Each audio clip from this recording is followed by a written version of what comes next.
सुल्तान तो मरा, साथ कुश्ती को भी दफन कर गया। तुम हमें बताती रहना, बाकी बातें बाद में करती हूँ मैं तुमसे। अल्लाह हाफिज। आजकल फोन कॉल्स कुछ ज्यादा लंबी नहीं होती जा रही हैं मेहरुन्निसा बेगम हो। रशीदा से बात कर रही थी, हवेली के मुतालिक कुछ हदायत की हैं उसे और गांव के हालात मालूम किए हैं। क्या कुछ हुआ है गांव में? और मेरी तो रोज दस्तगीर से बात होती है, वो तो कहता है हमारे यहाँ आने के बाद भी पीछे हमारा वही दबदबा है। दबदबा नहीं, दहशत रह गई है सिर्फ चौधरी साहब। अखाड़े सारे उजड़ गए, पहलवान मिलों और फैक्ट्रियों में मजदूरी करने लगे। सुल्तान तो मरा, साथ कुश्ती को भी दफन कर गया। तो अब तुम मुझ पर सुल्तान की मौत का मुकदमा चलाओ या अखाड़े वीरान होने का। सच तो यह है कि खेलों में अब कमर्शियलिज्म आ रहा है, और जो खेल इस तब्दीली को कबूल नहीं करता वो खेल भी खत्म हो जाता है और खिलाड़ी भी। रशीदा कुछ और भी बता रही थी। वो बता रही थी कि हाकिम पहलवान गांव छोड़कर लाहौर आ गया।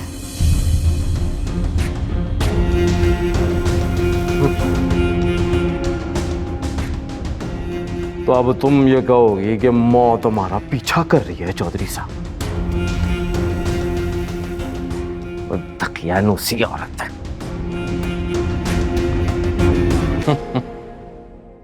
अब हमने तो जो है मोतीचूर भी रखवा लिए थे गाड़ी में, और आपकी भाभी साहिबा तो वो अंगूठी भी ले आई थी, मगर फिर रुस्तम ने हमें मना कर दिया।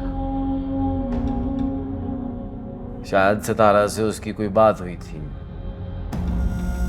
ओ, आपको सितारा ने कुछ बताया है इस बारे में? नहीं, उसने मुझसे तो कोई बात नहीं की, लेकिन मैंने अपनी बेटी को हमेशा इतनी आजादी दी है कि अगर उसके दिल में कुछ होगा वो मुझसे जरूर शेयर करेगी।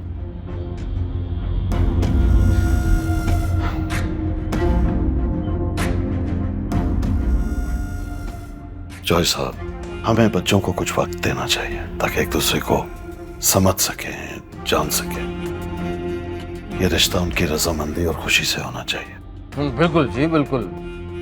मैं भी जोर जबरदस्ती के हक में नहीं हूं। खैर, ये फैसला तो बच्चे अपनी मर्जी से कर लेंगे। आप ये बताएं कि जो डिसीजन आपने अकेले लेना था उसका क्या हुआ?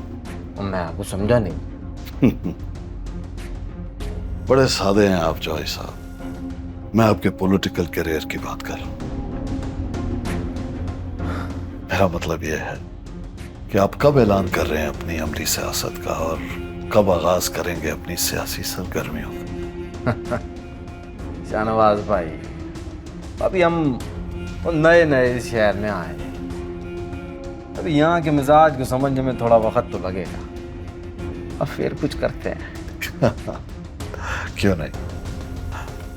आए।